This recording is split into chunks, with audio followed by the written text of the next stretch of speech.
Hey everybody, check Daddy out in Palm Springs doing stand-up, and Huntsville, Alabama. Get your tickets at harlandwilliams.com. We're going to have a real blast out there, so get your tickets today.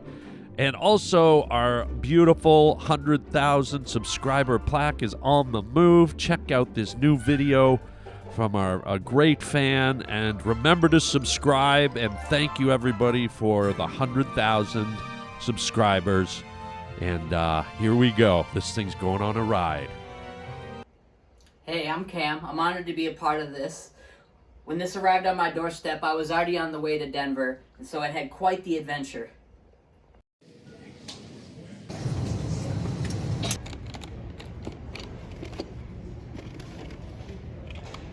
I'm somebody's bitch.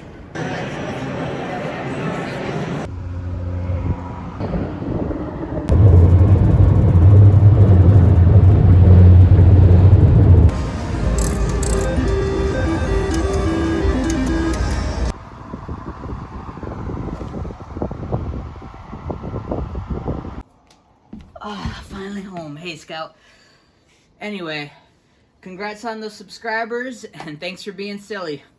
My friend Chris, he turned Jewish and he had to be circumcised. Yeah.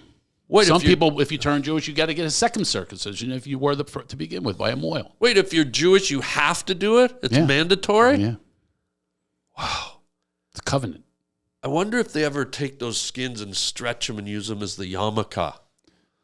Like to repurpose. And then if you rub it, it becomes a tent.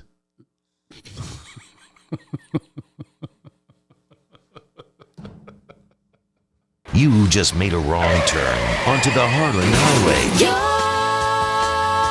on the Harland Highway. Harland Williams. You're on the Harland Highway. Do I look more like Kevin Costner, or do you look more like him?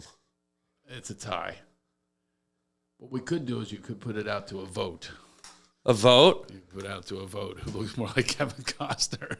Yeah, because I've had it before too. But I think you do. I think you look more like Kevin Costner than I do. I get it a lot, actually. Like how often? Like how many times a day? I go once a month. That's a lot. Like if you pull into a Shell station and the attendant's a girl, maybe a chubby girl from the valley, will you walk in and then mysteriously the sign says we're closed, goes on the door for about 20 minutes? Yeah. She takes you into the back room where all the chocolate bars For 20 minutes? Then we have a feast, and she feasts on Kevin Costner, the lookalike of Kevin Costner. It's kind of like a Kevin That's Costner. happened at least twice a month. Really? I knew it. I knew it because you've got a little bit of Reese's peanut butter cup in your beard. Do I really? And a little bit of some Latina, whatever kind of juice they create. Do all women create the same? This is kind of a naughty question, but you Are we on there right now? Yeah, we're on. You're rolling. It's a podcast, guy. Yeah, I like that. I like that. You don't have a... we're on the Harland Highway podcast with Kevin Costner, but really it's Craig Shoemaker. But I like the idea of saying I have Kevin Costner on my podcast. Get you a lot more people than I will. No. Not my heart, not my mind. But I was going to loot, because you came in here so strong with the Costner thing going, a naughty question popped into my head. What's that? Can I ask it? Because you know about the ladies. You mean a Kevin Costner? You're going to ask me a question as Kevin Costner? I'm supposed to answer as him, or am I No, me? I'm asking, Harland Williams is asking Craig Shoemaker. Okay, got it. But because you came in here flaring out like Kevin Costner, like a sunspot that exploded. Not intentionally. Not intentionally. Okay, I just got out of the car. Compliment. You started with a...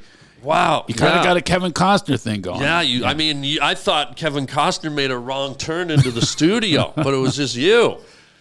But so because he's such a lady... I just want to reframe that. Just you. Just you. You know how to welcome your guests, don't you?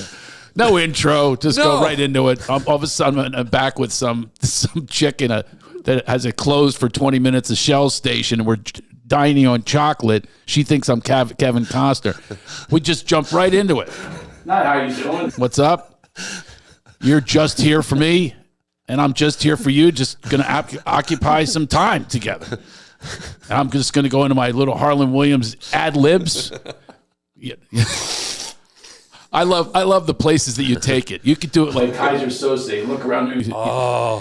You just look around the room like I'm looking around the room going, yeah, you got those fish-looking people with those big eyeballs coming at you, coming from the moon, and they driving a truck from the moon, and they have these kerchiefs that they're swallowing with a frog face, and they take you in the back room, and they fish inside of your throat, and they pull out an old fish that you ate about 2 weeks ago, and Somebody needs some Ritalin? that's the Harland.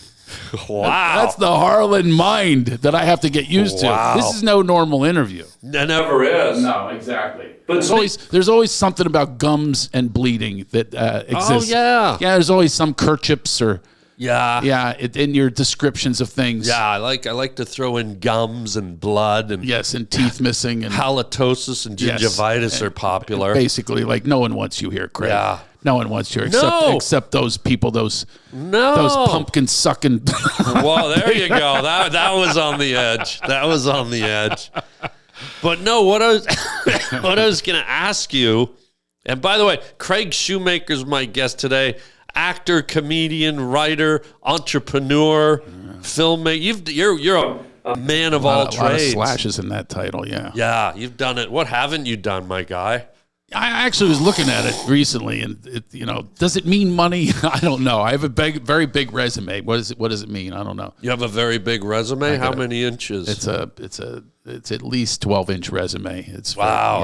That's how many pieces of paper? That's a lot of pieces of paper. But what good does it do? Because everybody gets confused. They go, "Who is this guy? He's a comedian," and you just tear up the papers. Right. And today it's digital, so it's really only that big. You used to have 12 inches of paper. You got to pull out those glasses that are like 4 inches thick that somebody got from a factory in Iowa where they put out. Jeez, you go. I got to put my Harland hat on. That's what I'm doing here. This is how Harland Highway hard hat. This is how you think. Yeah, don't try to think like I think. You'll go insane. I will go insane. I wouldn't wish the way I think on anybody. But you went from a 12-inch resume to a PDF. That's the way the world is now. We've been reduced. We've been emasculated. Everything is reduced now. It's ridiculous. We used to be able to walk in all peacocked out with our 12-inch freaking resume. I've done this, and now it's just a little PDF delete. And they can delete it that fast. Oh, dude. Haven't you found, though, that a lot of people, like under 40, they don't know who we are? But maybe they know you from something. But I very few people under 40. I mean, I used to get, you know what's changing that game that I've discovered just by accident? Because I do this because I love it. Yeah. It's this world. It's the podcast world is bringing back around the generations that don't know us from our movies or our stand-up or our specials or anything like that. All these comedy people now and people in general are flocking to podcasts. And it's a beautiful world because, when we were coming up in our generation, it's like you work 14 years to do a 6-minute segment on The Tonight Show or Conan or Letterman.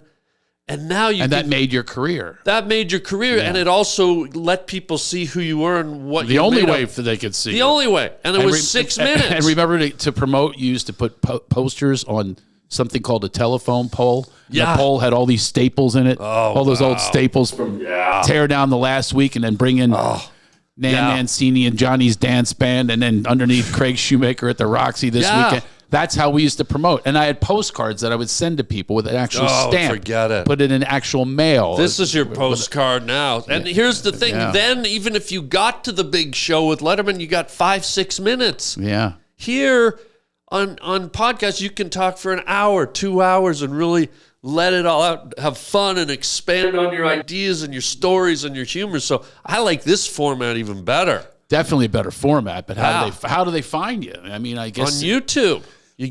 How does the discovery take place? Because we only had a few channels that you choose from, and that's why we were out there. But that's what's great about podcasts, because all these comedians are doing them, so we're all supporting each other. Yeah. And they come on yours, you go on theirs. I don't know about supporting each other. I haven't received one check from you, support check. But I did send you a bra. Oh, Oh wait, maybe. Is that a reference to my father? Is that did you do this for my? This is how I support you here. Is this Put because of that my on father and you with can the have bras? all the support you I want. told you that story, right? About my dad with the bras. I want to hear it. I thought that's what this was a reference to. No, you said you wanted support. I thought you were prepared You for said me you here. needed support. I gave you a bra. What better support is that? What's the matter with you? What's the matter with this guy here? He wanted support. I gave him support instantly. He's walking here with bloody gums, saying he wants He's support. got the bloody gums, Johnny. I gave him 24-hour Wonder Bra support. Hey, what's the matter with this guy? Huh? He's denying my gift. What's the matter with you? I could cover both your jugs. Let's go. This is what I do. So, oh yeah. So I wanted to ask my you. dad had a bra business. But can I ask the naughty question first? Oh, the Kevin Costner question. Yeah, because you came in like guns a flying, like Costner. Like you were Silverado like Dances with Wolves meets what's that? Field of Dreams. Field of Dreams. Okay, got meets, it. Yeah. That's my favorite movie, by the way, Field of Dreams. Field of Dreams. I never had a catch with my dad, so my son, for Father's Day one year, he cues it up. I sit down and he goes, watch this, and he cues up that scene where he goes, Dad, you want to have a catch? And I'm bawling, go, turn it off. Oh, no. Yeah, that's my son did to me. Yeah. I had a weird dad because that scene took place in the cornfield, remember? Yeah, of course. And my dad was a bit creepy, and we went out to play ball, and he said, son, why don't you take your clothes off and run backwards through the corn? And I was like, I'm not sure why I would do that, Daddy. And he said, well, I'm going to throw a long ball out into the rows. And I go, well, why do I have to take my clothes off? He goes, well. I was like, well, what? And he goes, and why do I have to run backwards? He goes, you'll find out. And man, I walked like a horseshoe crab for about 3 weeks after that game of catch with my dad. Wow. Is that wrong? Nothing wrong. It's all right because look who you became. That made you into, you're just a, walking tall, kind of cornhole up your ass kind of guy. Whoa, just sitting here with your no gums. Whoa. Whenever I play baseball now, they call me Horseshoe Crab Johnny. Horseshoe Crab Johnny. Yeah. There you go. I don't know where they get the Johnny from. Johnny on the spot. Are you going to let me ask the dirty question? And I feel like you keep kind of diverting. You're going to bras. You're going to Field of Dreams. Well, you pulled out the bra. Don't put it on me. I'm going to put it on you. I'm with Carrot Top all of a sudden. All of a sudden, this Carrot Top comic pulls out bras, and I'm talking about... You said you wanted support. Here, let me show you how it works. I know what I Look, said. Here's what we'll do. Let's triple down on this joke. Here we go. Look, I got some pumpkins here. What the pumpkins? Oh, this isn't a diversion at all from your Kevin Costner question. You're the one. Now, this is how it works. I got the boulder holder over here. Wait. So, oh, God. How do I... As you're telling this, I will tell you, I hadn't seen my dad in years. Yeah. And he had my mom invite her big-breasted friends over for a bra party. It was bras meets Amway. So I'm 7 years old. I look in the living room. There he is smoking his pipe going, come on, Dottie. It's my Aunt Fran, Aunt Dottie, Aunt Barbara. Yeah. Show how it lifts and separates. It's the 3-class model for the full-figured woman. Yeah. Well, don't be shy. It's just you women and me. And my dad passed away last year, and now he'd be really honored that you're holding up a bra with 2 pumpkins in it to honor my father.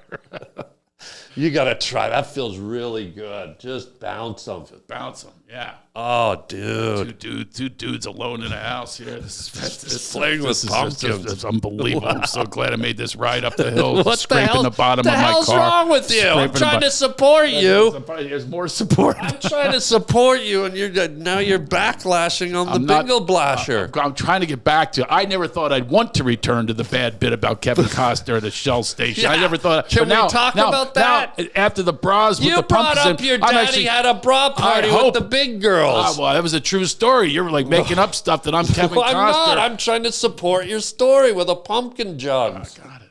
Boing, boing, boing, boing, boing, boing, boing.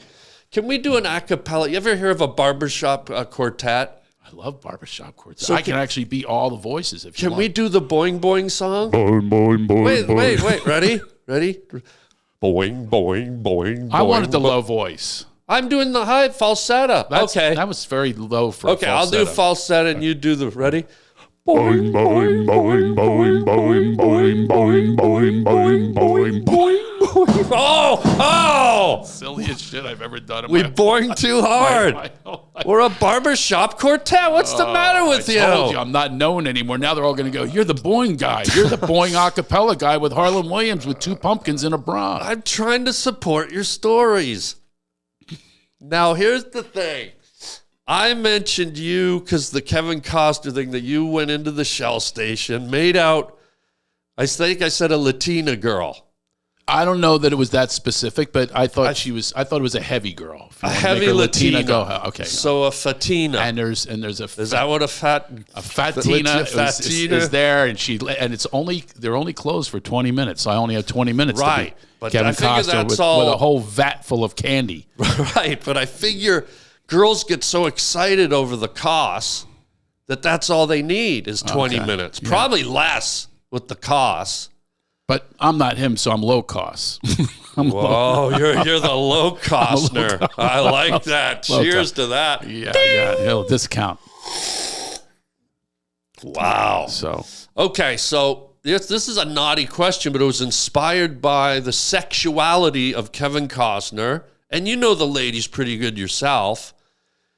Do different races of women, are the juices, and I don't even want to ask this question. Oh, somehow you do. I know, we've been surrounding but it's 'cause it. of you. I've been avoiding it for 20 minutes by now. Being Costner. I started. What did you do? This is on you. It's just like being with my ex-wife. I swear, you started it, and I go, how in the world did it come from that to that? I got out of the car. I don't even want to ask this question, but you're making me. Okay, go ahead. Do the juices of different ethnic groups, different ethnic ladies, yeah, are they different? Sort of like the sauces in a restaurant. No like question, because Indians they actually make curry. They have sauces in them.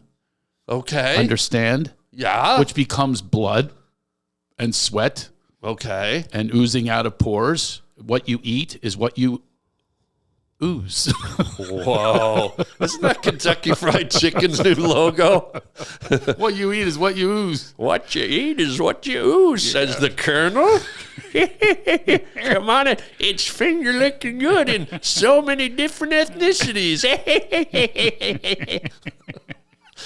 Wait, so what I'm saying is the flavor, yes. if a man does a thing we called cunnilingus, which I don't like that word. It sounds like a Brazilian insect, like some kind of weird caterpillar. The cunnilingus walks along the leaves and chews. You know what I mean? Yes, exactly. I know what you mean. So we don't want that word.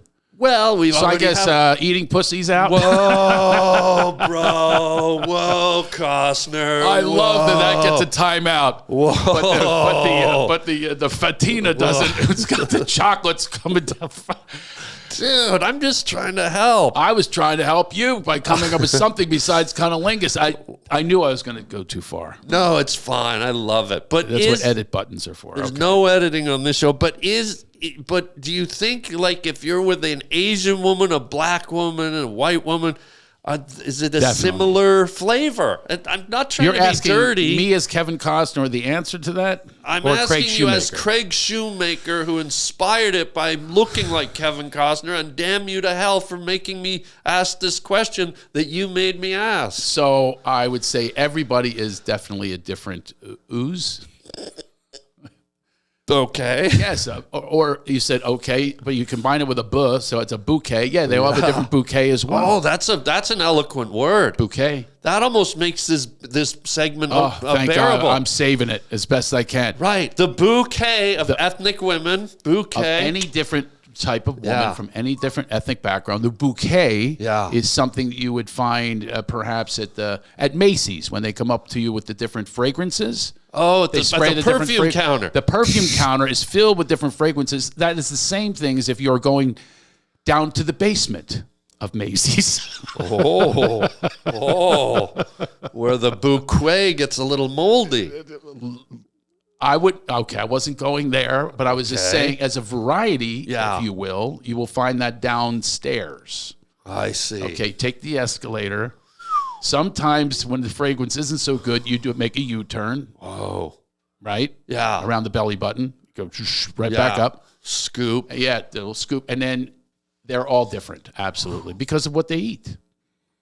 different. That's not racist. People date different things of different races. Well, wait a minute. So if you have a girlfriend who's like a pasty Irish, Scottish, white girl, yeah, that's just. and you take her out for Indian dinner, and it's coated with 8 layers of curry, It's still at the bottom and of then it. you go back for a Brazilian caterpillar after dinner. Is she going to taste like tandoori? No, she's still going to remain chalky, chalky white. Well, then how does your theory work? No, because it's been systematically, DNA has been inserted into them from all of those meals, from their ancestors and so forth. So if I go... I have no scientific evidence of this, by the way. This is just off the top of my head. So if I'm doing the Brazilian When I'm caterpillar... driving here, I'm not saying to myself, I really have to study the but you know the etymology. ladies. And I have to You know the ladies. If I do anyone not. knows the ladies, it's you. not me. You did a whole act, a Love Master. You know all about women. It's an act.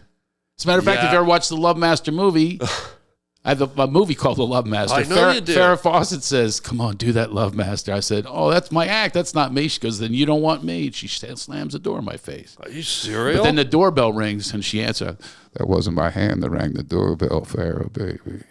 She says, "Come on in," because that's what the women... Wait, you met Farah Fawcett? I not only met her, she was in my movie for $100. I was in the car rehearsing with her. I practically called her Miss Fawcett. She goes, "Oh, shut up. I'm just here because I want to know if that Love Master is real." And she reaches over and... Wait, you know there Farrah was Fawcett. no horn in my crotch. I'm not Carrot Top, but... Why are we sitting here talking about the juices of the world? Because you and brought you've it up. met Farrah Fawcett. We're on the highway. I know, but dude... we took a dirt road. Why didn't you just sit down and go, "Hey, Harland, nice to see you today. By the way, I met Farrah Fawcett in my lifetime." You couldn't have just started with that?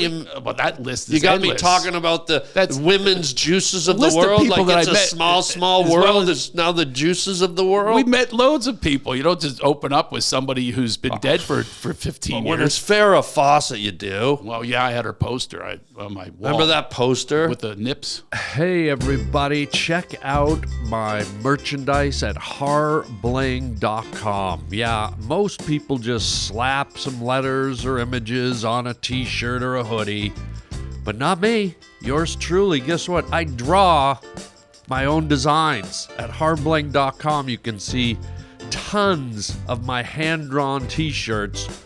You can either buy the original or you can buy a print. And man, oh man, wear them loud and proud. I love making these designs for you guys and keeping it personal. So check out the whole catalog. We got hoodies, we got coffee mugs, we got t-shirts, you name it, it's there at harbling.com. Get your Harland original design, wearable art at harbling.com today. And thank you for your support. And I'll just keep the groovy images coming.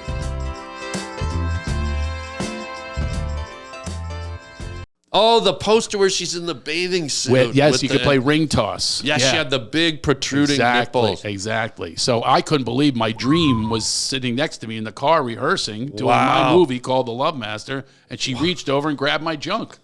Why? Now what? Because she wanted to know if the Love Master was real. That's why she did the movie. She wanted to meet the Love She Master. did it as a part of the movie or just on her own? No, on her own in rehearsal. What the hey?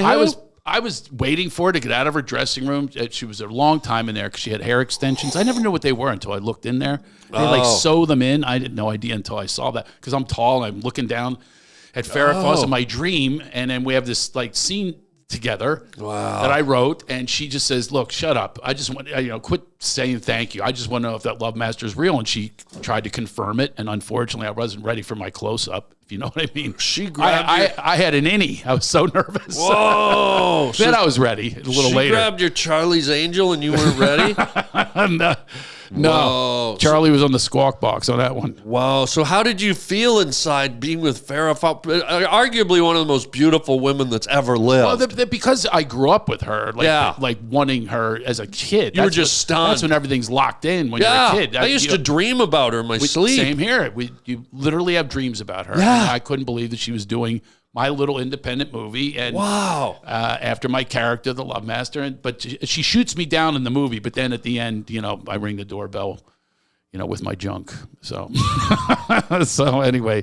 isn't that funny how she grabbed your junk? Yeah, and I wasn't ready though. And there was no Me Too movement. There was no canceling. Oh, that would have been Glee too. I was gleeful. Right. I was very happy. When one of the Charlie's Angels grabs your gear shift, you go into drive. Not Bosley. I wouldn't want Bosley. Yeah, you wouldn't want Bosley. Good morning, angels. Good morning, anal. No, wait, what? Oh, dude, that's glorious. Yeah. And was she charming? Like, forget about all the sexuality. Yeah, was she a wonderful, was she a really charismatic big person? time. Yeah. Nice. One big memory I have of her, we shot the scene at a mansion, and the owner of the mansion, his daughter was 12 years old, and Farah didn't have the right pants, and she borrowed the 12-year-old's leather pants. So I have a picture. Fit? I have a picture of it. That's how thin she was. Oh, wow. She was very petite. She was petite. Yeah. Wasn't she a Texas girl? Yeah, Texas. And my idiot friend, I had my friend. You ever do this? You ever put friends in movies? Yeah. Right?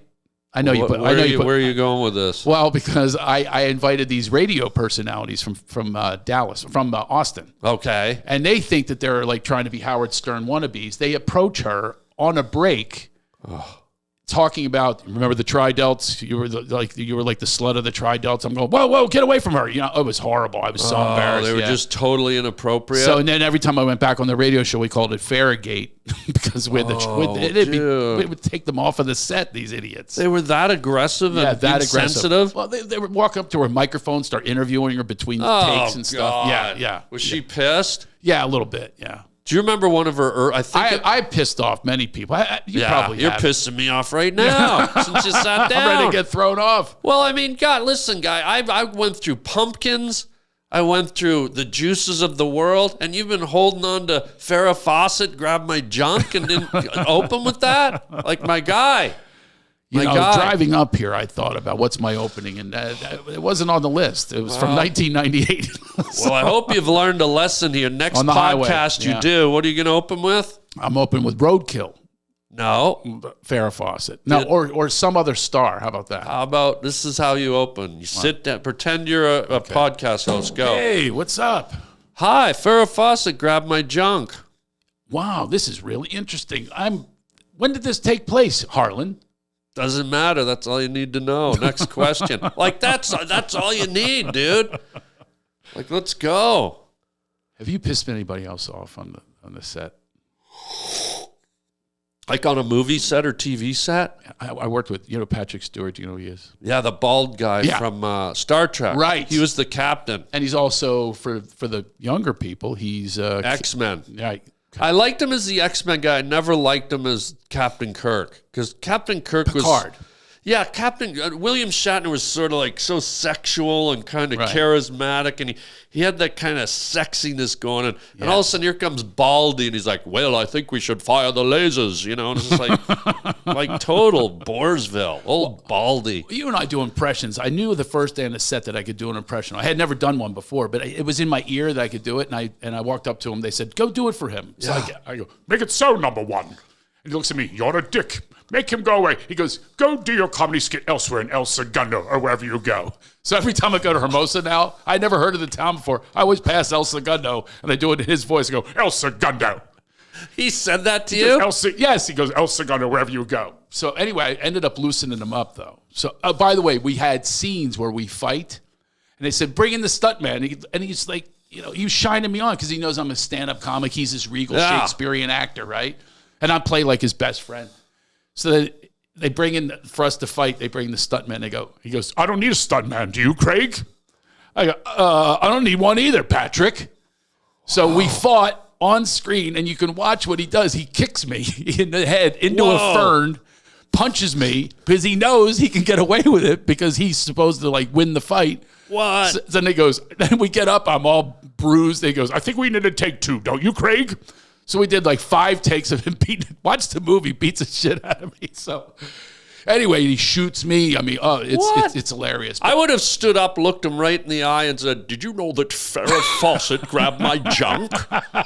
And you win the fight right there, bro. When Farrah Fawcett grabs your junk, you win everything, my guy. This is what you're learning. I am learning this. I've got that's my trump card, right? I don't know if I ever pissed anyone off on set. I probably have inadvertently. I don't know if I've ever had a full-on, I remember I was on set for a sitcom I did once, and this is a weird story, but, you know, we were trying... Were you with, like, real actors? Because they resent comedians a lot of times. Yes, this was my sitcom. I was the lead. Oh. It was a sitcom called Simon, and I remember that. Jason Bateman played my brother. Wow. So we were the stars of it, and we were doing the rehearsal, and we had this one director who was super chatty. And, you know, we were trying to rehearse, and, you know, instead of being, okay, let's do this, this, and this, he'd go. And then when me and my wife went camping in the Hamptons, and it was just like, dude. And so this was building all week. And we're sitting there, you shoot on Friday, you rehearse Monday to Thursday. So here we are on Thursday, and none of us are really prepared. And I'm getting kind of like, dude, trying to be nice. And then he starts talking about, this is the weirdest thing for him to share with us. His daughter, and God bless her, I feel bad when anyone's sick, especially a kid. Yeah. This guy decides to share with us, his daughter's got some kind of colon issue where she takes poos so big that he's telling us I had to go in the toilet and cut it up with a knife so it would flush. And I just finally, I lost it. I go, dude, can we rehearse? And he started going on, and I remember it's the only time I've ever kind of pulled a fit on any I just went, fuck off, and I threw my script down and I stormed off. Wow. And I felt bad because he was talking about his kid, but I was like, dude, we have a big job to do. Right. Like, we're on camera, we're not ready. And it was just like, and I that was the only time I think I ever really The advantage of it took being a you, fit. though, is you could actually go back in and say it was a bit.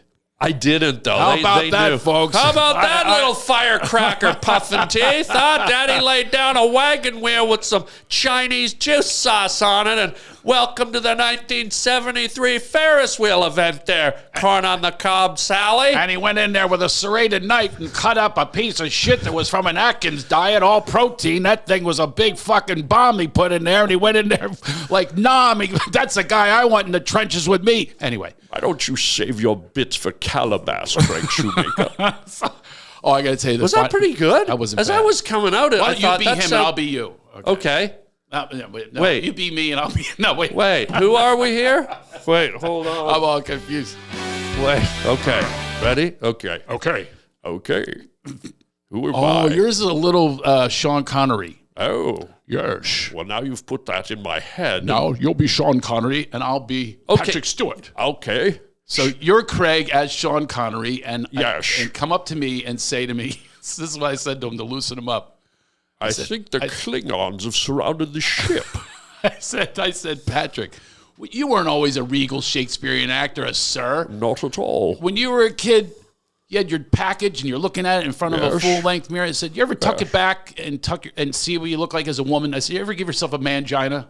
I needed a full-length mirror for mine. He says to me, yes, Craig, I've done a mangina. Every man has your naked in bed, one leg goes, if it disappears, you now have a mangina. Oh. I said, have you ever done Rocket Man? He goes, what's Rocket Man, Craig? Other than a Holland Williams movie. Oh, yeah, good catch, young boy. He says, I said, if you're circumcised, you tuck it back into the launch pad and you go 5, 4, 3, 2. The Rocket Man, he goes, let's go home and do Rocket Man. Engage. Oh, whoa. So I tell that story on the radio, and he's doing a press tour for King Lear.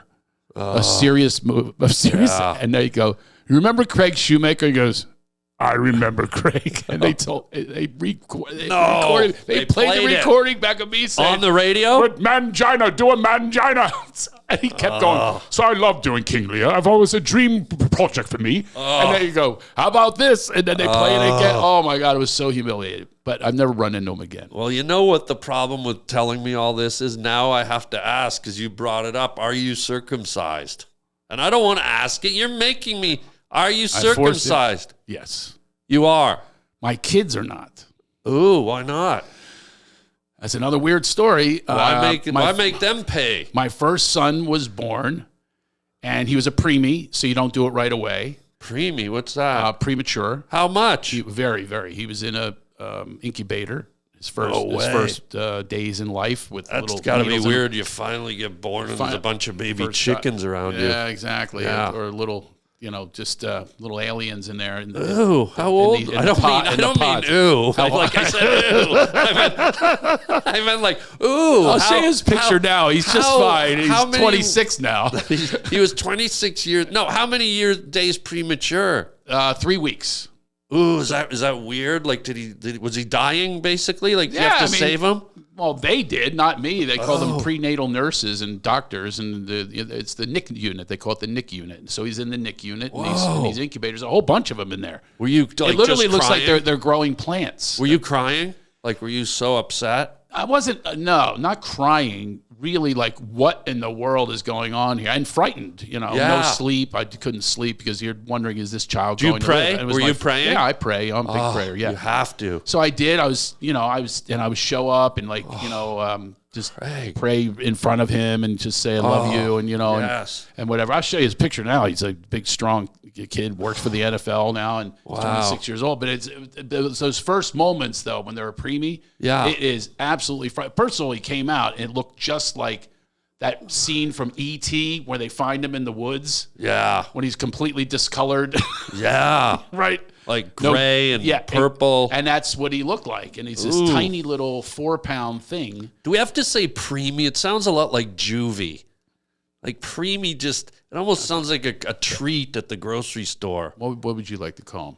Like premature. That's one word where I think you need the whole word. Okay, you need the whole word. He's a premature birth. Yeah, preemie. Something off about that. So, preemie. Yeah. But wow. So he was that, and I was just, it was a whole other world that I was not familiar with. Whoa. You instantly have to be in that world. Here you're in birth class. Come on, push. Breathe, honey. All the classes, they make the man the coach. Right. Give you a little whistle and incubate. Come on, kid. Incubate. It's not in. I promise I won't circumcise you. Incubate.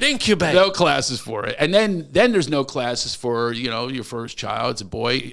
Circumcision, you just think automatic, right? Because that's the way we're raised. So why didn't you? Because, believe it or not, I was on Howard Stern, of all people. Oh, boy. And he had just had someone on. He said it was mutilation. And then Whoopi Goldberg's an old friend. She also has done a lot of studies on it. Gee, I guess that's okay. She's not circumcised. I don't know. So anyway. She needs to be. She needs to be big time. She's the best, by the way, for me. Yeah, she's been the best, one of the best people. Best friend. Only person that's ever done anything for me in Hollywood, ever. What about me? Really. I just hung up a bra with pumpkins. My guy, come on. Oh, well. I did a movie with other comedians and not me, so there you go. Although I was in one of my movies. Can I tell people what my lines were? Yeah. This is a trained actor. How did I do? This is great. I know you're going. And you're going. Oh man, that's brilliant, man. You acted like I was going to win an Oscar for You did in my mind. It made me feel so good. And then until I watched the movie and saw that everyone else had tons of lines and I played, Yeah. So anyway, good. They convinced me to at least research. And now here's the third name I'll drop. Remember Heidi Fleiss? Yeah. Do I remember? Heidi Fleiss, believe it or not, her dad was a huge pediatrician, or maybe still is. I don't know. Huge. Like she was the Hollywood madam, right? But he was the biggest pediatrician she knew about wieners in Los Angeles, and we went to him. See, her advice Dr. I would Fleiss. take. Not hers. She knows wieners. Her dad was a trained professional. Right, but her dad probably read her wiener stories. May I add, he's also Jewish, so you expect, because that's obviously a covenant and everything else. He said how that became a covenant. He gave the whole backstory. He was anti-circumcision. So between those three, at least opened me up to it. Now my kids hate me for it because none of them are circumcised. Why do they hate it? Because it's so cosmetically sort of weird and ugly? Because it's not accepted. They're in the showers and stuff like that. And it's just, you don't see even porn. But, obviously that's how you're born. I know. But it looks like you ever see an anteater? It looks like somebody slammed an anteater's nose in a minivan door. Like, really? Yeah. And the fact that it peels back and then there's a mushroom underneath, it's sort of like an elf's fantasy, but not a woman's. It was funny as my wife at the time was arguing for the no circumcision. I was arguing for. I said, and one of my arguments was, I was like, no, I can't do this to him. what about it? He's got to look like his father. And she's like, what? And I go, no, I never saw my father's dick, but that's not the point. I never did see my father's dick. Well, when you think about it, you did see it, actually. I never saw my dad's dick. Yes, you did. No, there's no way. Do you remember where you came out of to be born? Yeah. Where? He was in there 9 months before. Let's not get... You came out of a little hole in the tip of Daddy's mushroom. You not only saw it, you felt it. You popped out of the tip of your daddy's mushroom. Let's be honest here. Craig, you must be prepared for any conversation to go any way. Am I wrong? Never even have dreamt of. You cannot even use your imagination. You could be ayahuasca and not come up with this shit, Craig. So just stay steady, look him in the eye, and respond. Am I wrong? You are not wrong, Harland. Did you or did you not pop out of Daddy's bald cyclops? I never looked. My eyes are closed. I never saw my dad, and he died last year, so I never will. Oh, well, you did. No, I never saw. You came out of it. The point is... Yeah. But why are your sons mad at you? All 3 sons. Why are they mad? Like, has it impacted their life negatively that they're not my one son said he's gonna he wants to do it. He wants to have it done. You can do it as an adult? Oh, absolutely. I know a guy who turned my friend Chris, he turned Jewish and he had to be circumcised. Yeah. Wait, some people, if you turn Jewish, you got to get a second circumcision if you were to begin with by a mohel. Wait, if you're Jewish, you have to do it? It's mandatory? Yeah. Wow. It's a covenant. I wonder if they ever take those skins and stretch them and use them as the yarmulke, like to repurpose. And then if you rub it, it becomes a tent.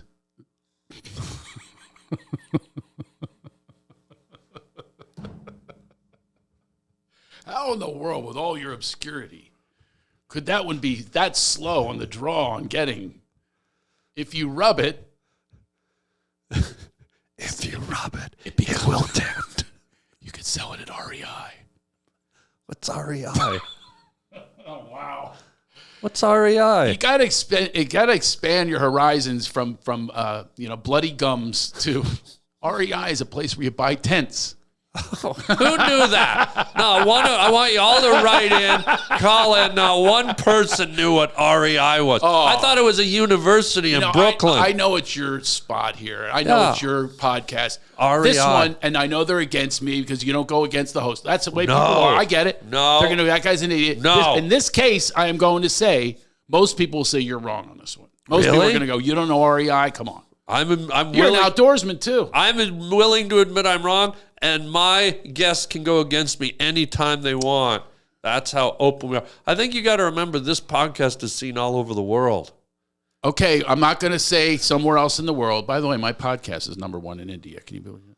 India. Mine's called My Wife Joined a Cult since I've seen you last. Oh, yeah. And so she did. And my dad had his own cult, so this is I married my dad, I guess.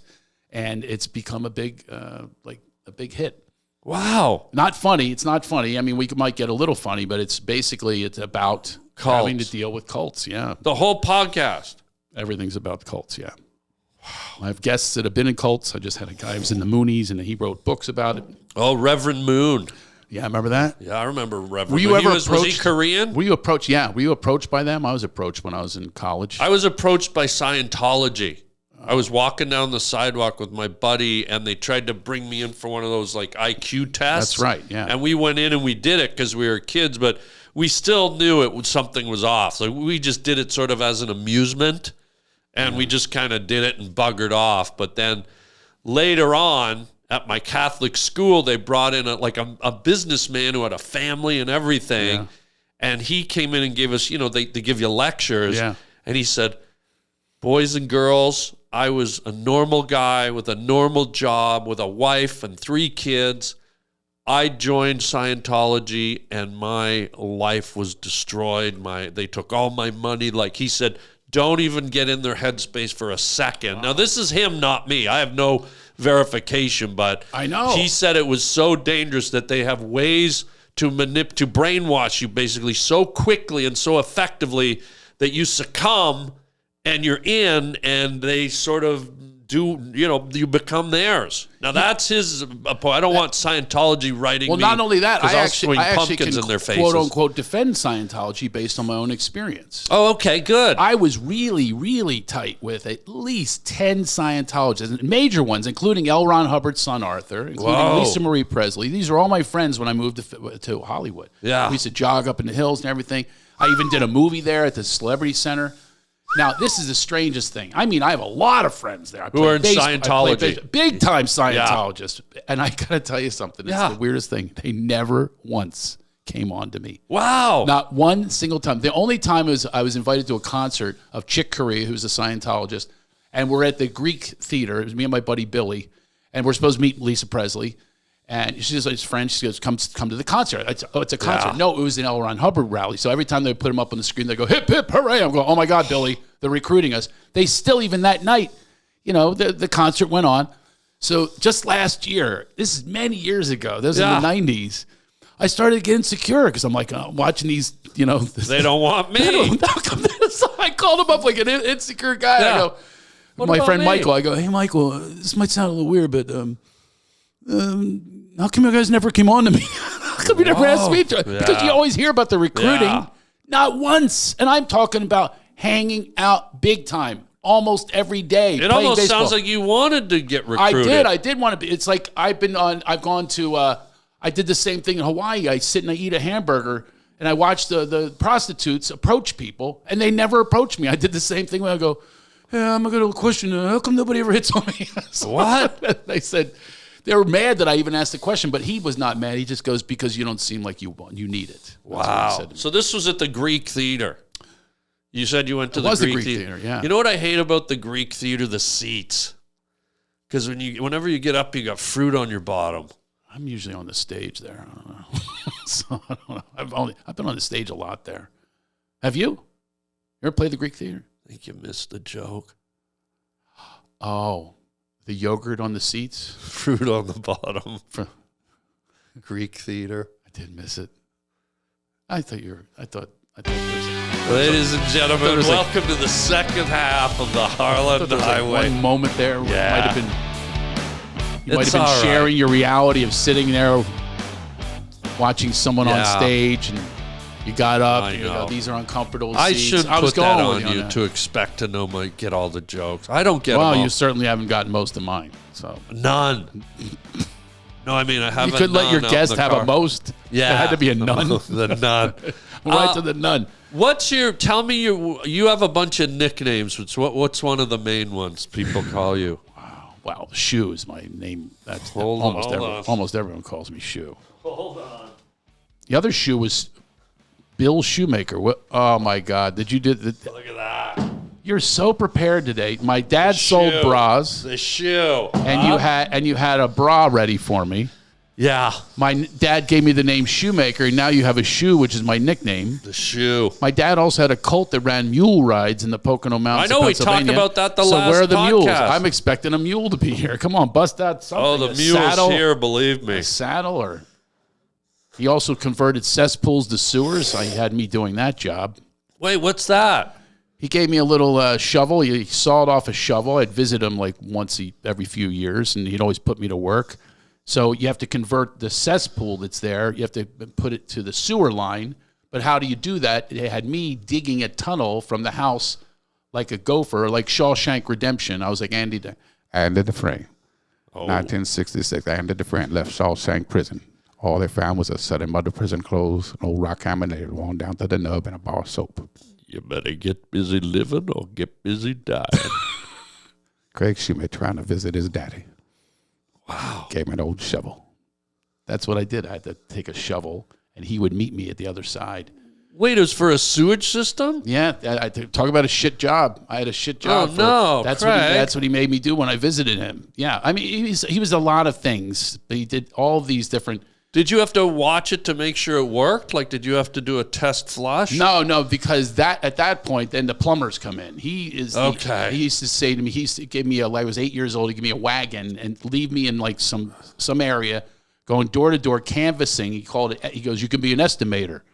And so you want an estimate? Tri-City Contracting. So I had people estimates for how much it would cost to convert their sewer to a cesspool, and that was what he would make me do. And he would leave me for like 8 hours just out in the sun with no umbrella, no food, and just with a wagon. Those were my visits with my dad. I mean, what do you mean? Oh, this is how I became a comedian. You think I was normal? Oh, so you like? I still have abandonment issues.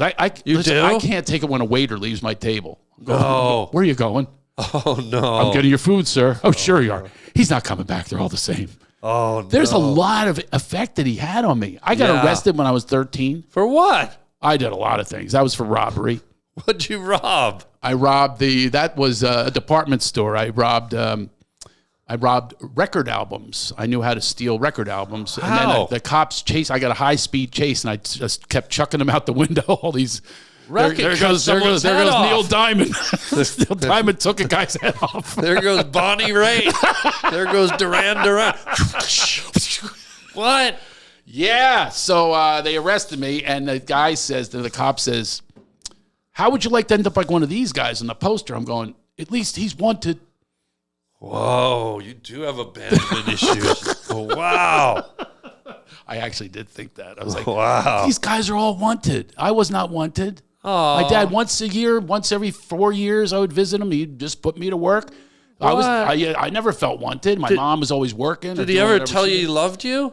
You know, wow, we're going to get deep with that. Whoa, now we're back to Field of Dreams. See that full circle Kevin Costner That's moment? what I Do you want to have a catch, Dan? I told you, this goes all over the world.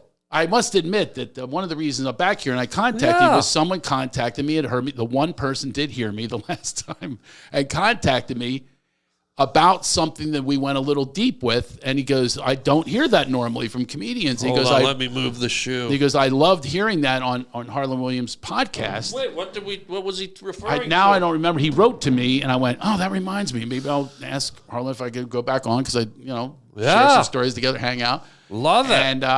And it was one of the deeper stories. You know, it might have been my dad one time bought me a car for my 16th birthday. I don't know if I told you this. I was so excited.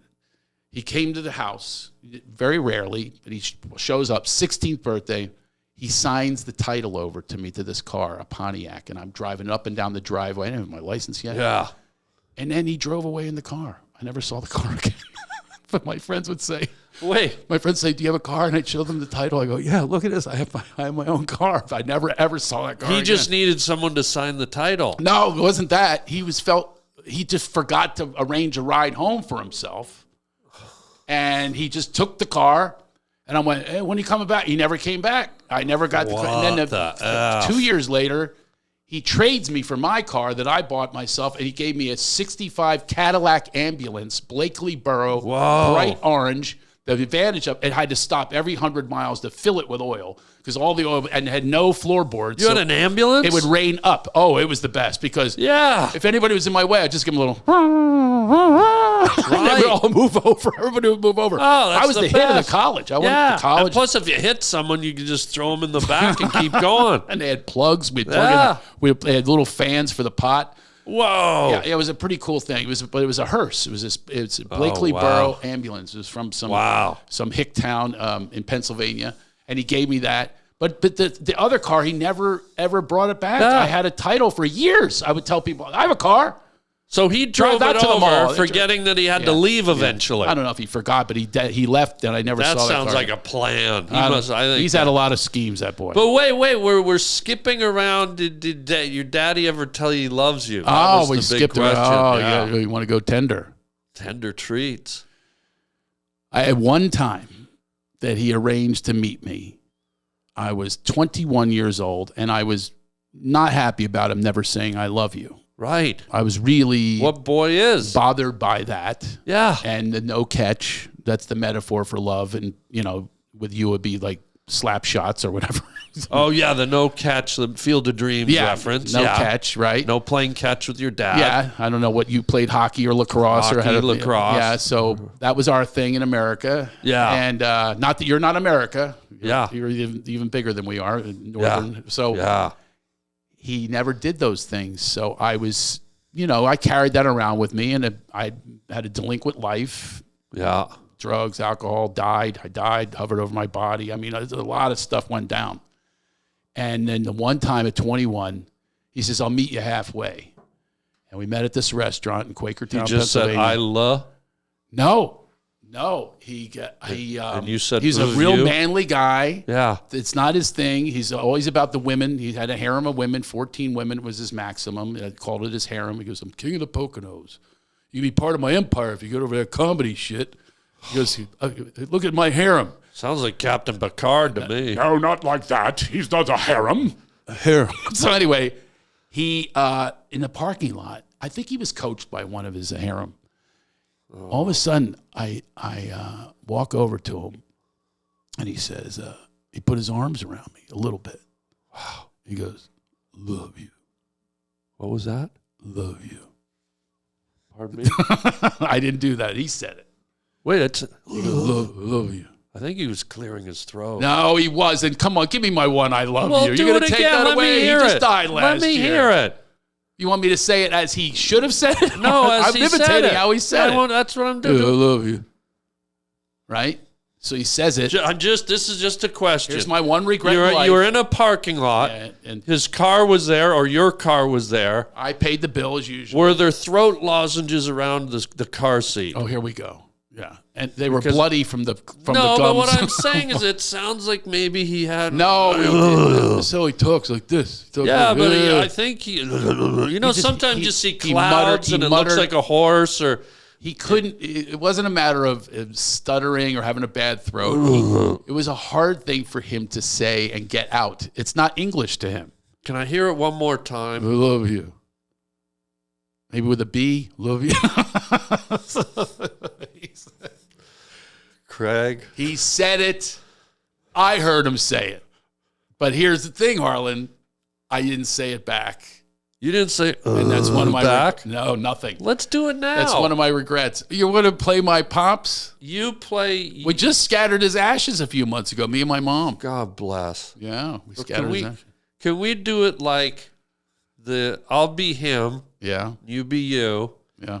and we'll do it just to clear it up forever. Dad, what's his name? Al. Al, AI, if you're listening, I'm going to be you, Al. Ready? You're Al? Yeah, ready? Well, See- we're going to do it both ways so we clear it up for good. Really? Ready? Okay, this is going to do it? Yeah. All right, so we're in the parking lot. He goes to his car. I sort of half put my arms around. Yeah. Craig? I'll see you later, Dad. Craig? Yeah? Oh, Yeah. What's that gonna yeah. Okay. Now we're going to do all I can do. That's what all I we can- call the right way. That's all I Let's can- do it again. That was not the right way then. You Ready? did not enunciate. I Now thought we're you were going going to be a better watch. version now of him. We're watch, dude. I'm I thought channeling this- him the right now. heavenly version, he Al, would not come mutter. into me. Come into me Here we right go. now. Wait, hang on. Is anybody still watching this? Al, come into me. Come into me from above, Al. I got to make sure I have some water to wet my lips Hurry so up. it comes out right. He's in me. Hurry.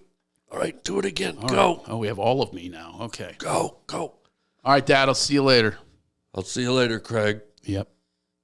Craig, Yeah. I love you.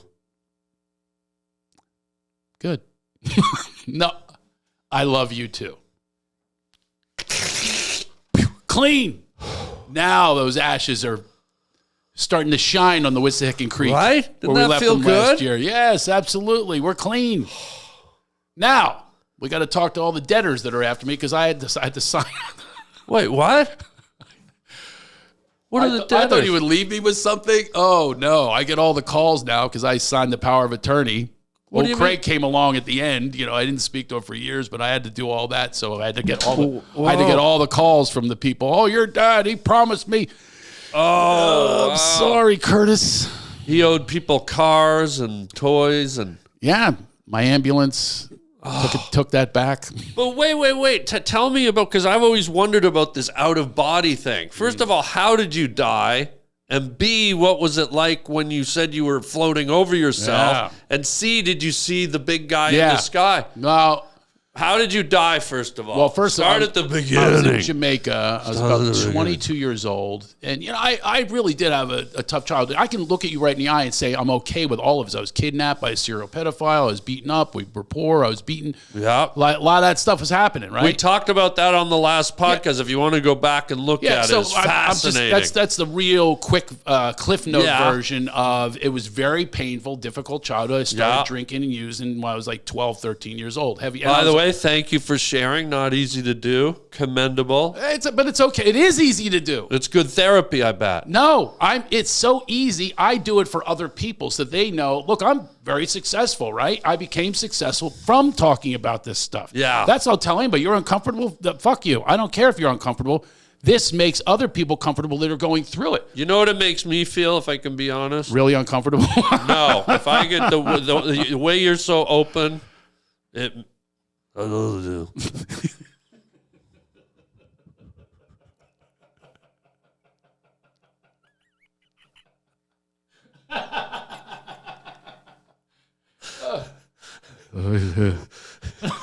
You just floated by. You did this. You went, watch this. You went, it was like a drive-by. I love you. I'm floating. Yeah. This is what I was when I was dead.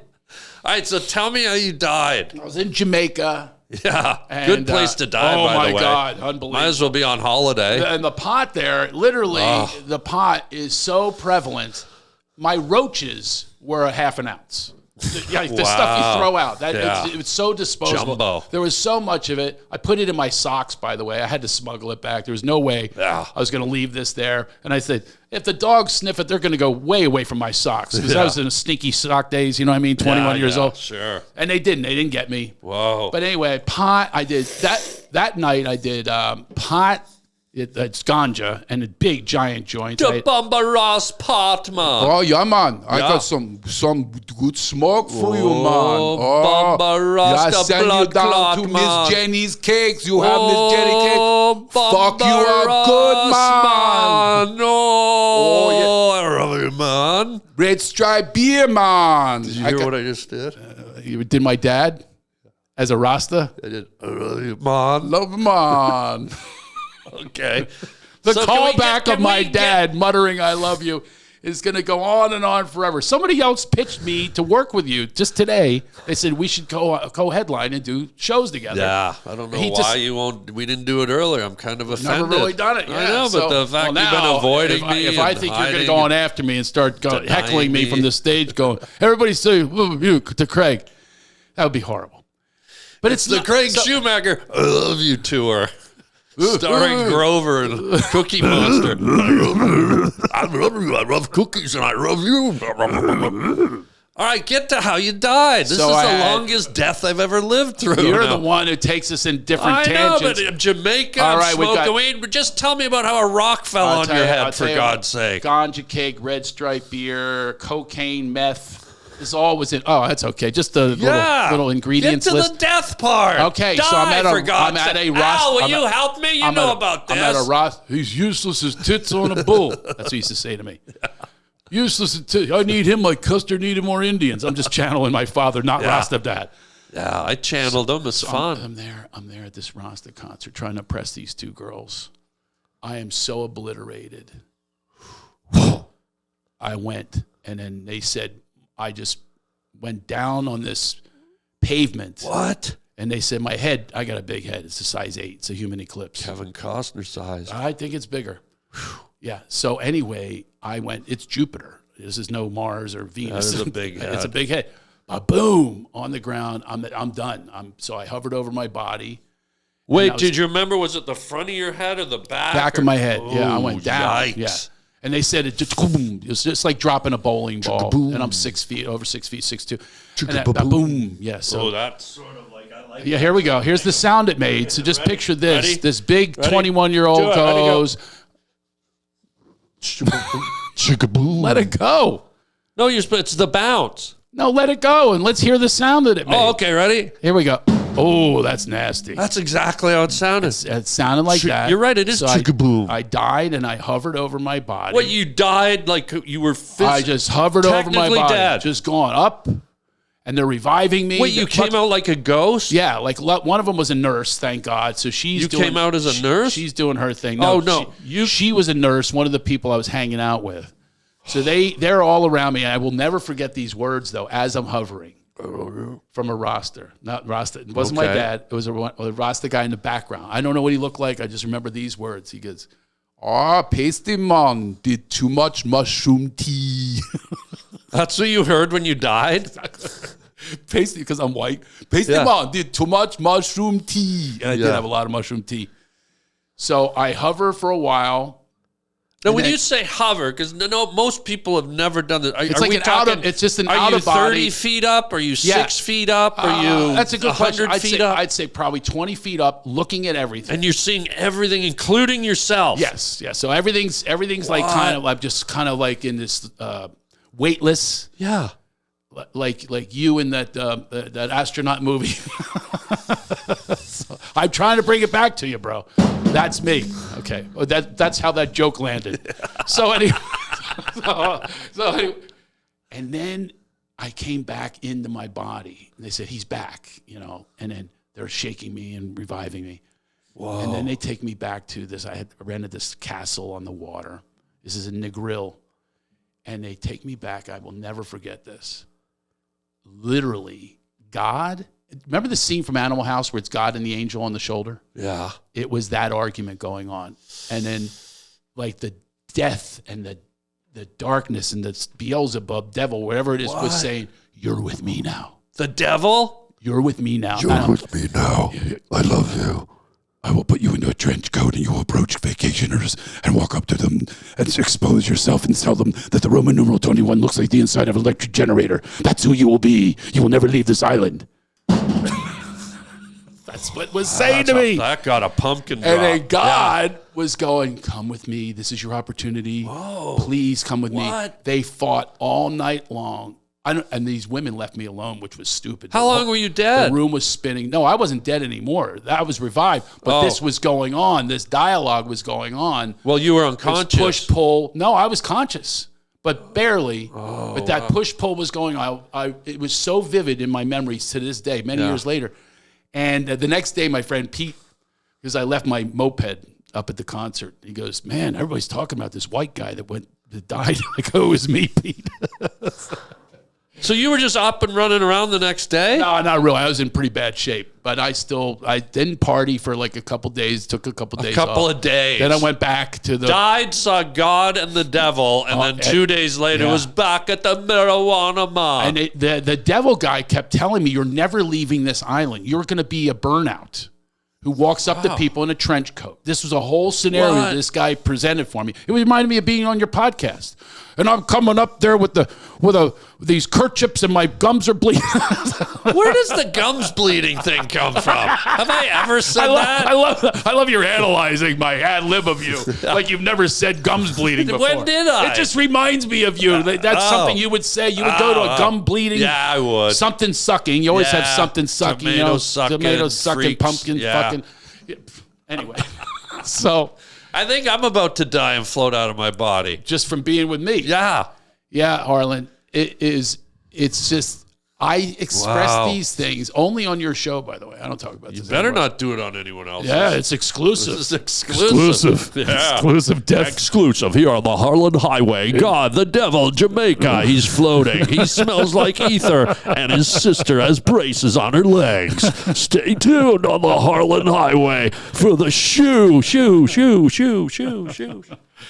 Yeah, man. So what I always tell people is when they're uncomfortable, I say, listen, this is a great thing. This is a great challenge to my ego. I consider ego evading growth opportunity. The ego tells you don't go there. The ego says don't explore these things. The ego says protect your image to the way you want people to think about you. But you talked about me. You did a little intervention on me on my podcast saying, hey, man, you get out there and you go do your stand-up and you go be free. Be free, This is how I'm free because I talk about my past because it doesn't own me. The guy that That's kidnapped right. me, he doesn't have the keys to my prison. Great approach. So this is the message that I would want to get out. If you want to look me up, I've succeeded. I've done very, very well from nothing, from poverty and all this stuff. Wow. So now you can too. So if I can be an inspiration to people. Forget poverty and all that. You were dead. You've done all this from being non-existent. I think that trumps everything else. We were all dead at one time. Wow. Now it's just a career death. Well, buddy, let's jump to it. That's an amazing. Thank you for sharing. And this is our final segment. Oh, this is called Words from a Wooden Shoe, as you know. Yeah. And what you do, if you remember, you reach into the authentic Dutch clog, pull out a word, and see if it triggers a story from your journey, which is quite illustrious. So see if it... if I pull out the word gums... bleeding gums... I won't even be able to be here anymore. Or Farah Fawcett even would be... What is it? Unknown skill discovered. Oh, okay. Whoa. The first thing that comes to mind, I was at a hockey game, Philadelphia Flyers, with my buddies. Okay. How were their gums? And then they have a lot of bloody gums. You must admit. Yeah. A lot of bloody gums. So sorry, go ahead. I hear these guys come in there. Anyway, they sucking on a hockey stick from Ottawa, and they put the stick down and they're saying to themselves. So anyway, so that's my Harland Williams impression. I got to work on that one. So, I was sitting there with my buddies, and I like to be challenged. I don't know about you. Yeah, I accept every challenge. Of course, I love it. I lost in Wordle for the first time last night. I am very upset. Oh, that's because Wordle isn't really a word. Oh, that's true. Your first sign. Yeah, girdle is. My dad sold those too. So my dad sold bras and girdles. Sorry, I don't have a girdle. I'm there in the hockey game, and it was a little boring. Yeah. My friend says, my buddy can put his fist in his mouth. And I go, really? And I start doing this. I go, man, that's a tough thing to do. Yeah. So, sure enough, I start ramming and jamming and using my fingers. And if you want me to do it now, I think I can still do it. Into your mouth? I put my whole fist in my mouth. Oh, I got to see this. So then when I finish. Why didn't you do this at the beginning of the podcast? Because I had to open up with a Kevin Costner at the Shell station. You got to go with what the host tells you. The host didn't guide me. Hey, Craig, put your fist in your mouth. Make sure you don't hit any gums. Yeah, for an hour. So I was. Do you want me to do it now? Sure. So I can't believe it. Using my finger, and I was like trying to, get the mouth around the last knuckles. Yeah. I finally achieved. I'm going, and I turn to my friend, and go, and I look up. The entire stadium's looking at me. I'm on the Jumbotron. Whoa. The players turned around. Whoa. Oh, look at him there. Wow. That's awesome. And that's how I knew I could do that skill, was that day. What the hell? And then I was in People Magazine doing it at the first comedy convention. I got to see this. Does it hurt? Yeah, it hurts. But for you, let's see this. I'm kind of like a snake swallowing a rat. Hold on, let me see if I got some dramatic music for this. Hold on. Let me see if I wonder if I can still do this. No, hold on. I gotta loosen up my mouth here. Here you go. All right, here we go. Craig Shoemaker. The shoe putting his fist in his mouth an hour too late. Move this so we can see. Whoa. Whoa. Whoa. Oh my God. Oh my God. Now tell me you love me. I love you. I love you. Wow. That's what your dad was doing. He had his fist in his mouth. Wow. Folks, that's called a callback. Oh, dude. Harland Williams, the king of the callback. Dude, that was amazing. Wow. Say it now. Buddy, tell the folks where they can see you, whether you're doing stand-up, whether you're doing your lecture series, your books, your movies. Yeah. Tell them, look in there One thing I do these days, I really enjoy this, is I coach. I coach people how to be funnier. And I mean, I coach them. I have the number one guy, mortgage guy. He started off boring. He's the number one mortgage guy in Florida now. Wow. Yeah. I have a real estate guy. He's number one. I teach people because funny is money. Yeah. If you can teach people how to be funny, they're more engaging, more magnetic. Yeah. I wish I could learn. Yeah. You can go to my class. So I have classes. And also, When am I going to I teach stand-ups now and then, but mostly it's like people that just really want to live a better life. And I also coach on Zoom. I take corporations and companies, and we start our day with an uplift by do guided laughitation and chuckle chatter.